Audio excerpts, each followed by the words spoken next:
நேயர்களே, ஐபிஎல் 2026 வரலாற்றிலேயே முதல் முறையா மைதானத்துக்குள்ளேயே ஆம்புலன்ஸ் வரவழைக்கப்பட்டிருக்கு.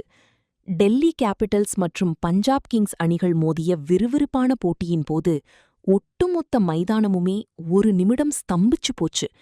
டெல்லி அணியின் நட்சத்திர வேகப்பந்து வீச்சாளர் லுங்கி என்கிடி மிக மோசமான ஒரு காயத்துக்கு உள்ளாகியிருக்காரு. காயம் எப்படி ஏற்பட்டது? இந்த காட்சிய பாருங்க. பஞ்சாப் அணி பேட்டிங் செஞ்சுட்டு இருந்தப்போ ஒரு முக்கியமான கேட்ச பிடிக்க என்கிடி ஓடி வர்றாரு.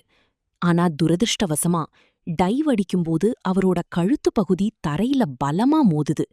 விழுந்த வேகத்துல அவரால எழுந்திருக்கவே முடியல.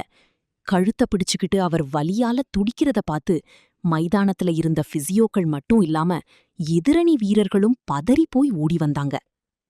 நிலைமை எவ்வளவு தீவிரமா இருந்ததுன்னா, ஐபிஎல் வரலாற்றிலேயே முதல் முறையா மைதானத்துக்குள்ளேயே ஆம்புலன்ஸ் வரவழைக்கப்பட்டது. பொதுவாக ஸ்ட்ரெச்சர் மூலமாதான் வீரர்களை கொண்டு போவாங்க. ஆனா என்கிடிக்கு கழுத்து மற்றும் தலைப்பகுதியில அடிபட்டதால எந்த ரிஸ்க்கும் எடுக்காம ஆம்புலன்ஸ் உள்ளே கொண்டு வரப்பட்டது. ரிக்கி பாண்டிங் மற்றும் சக வீரர்கள் முகத்துல இருந்த அந்த பதற்றம் நிலைமையின் தீவிரத்தை நமக்கு காட்டுச்சு. தற்போதைய நிலை: உடனடியாக அவர் மேக்ஸ் மருத்துவமனைக்கு கொண்டு செல்லப்பட்டார். அங்கே அவருக்கு ஸ்கேன் மற்றும் அவசர சிகிச்சைகள் மேற்கொள்ளப்பட்டது. இப்போதைக்கு வந்திருக்க லேட்டஸ்ட் அப்டேட் படி அவர் சுயநினைவோட தான் இருக்காரு. நிலைமை சீராக ஸ்டேபிளா இருக்குன்னு சொல்லப்படுது. ஆனா அவர் இந்த சீசன்ல தொடர்ந்து விளையாடுவாரா அப்படிங்கிறது இன்னும் கேள்விக்குறிதான். திறமையான ஒரு வீரருக்கு இப்படி நடந்தது ரசிகர்கள் இடையே பெரிய சோகத்தை ஏற்படுத்தியிருக்கு.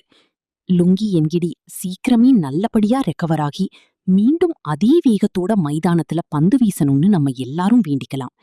Get well soon Ngidi.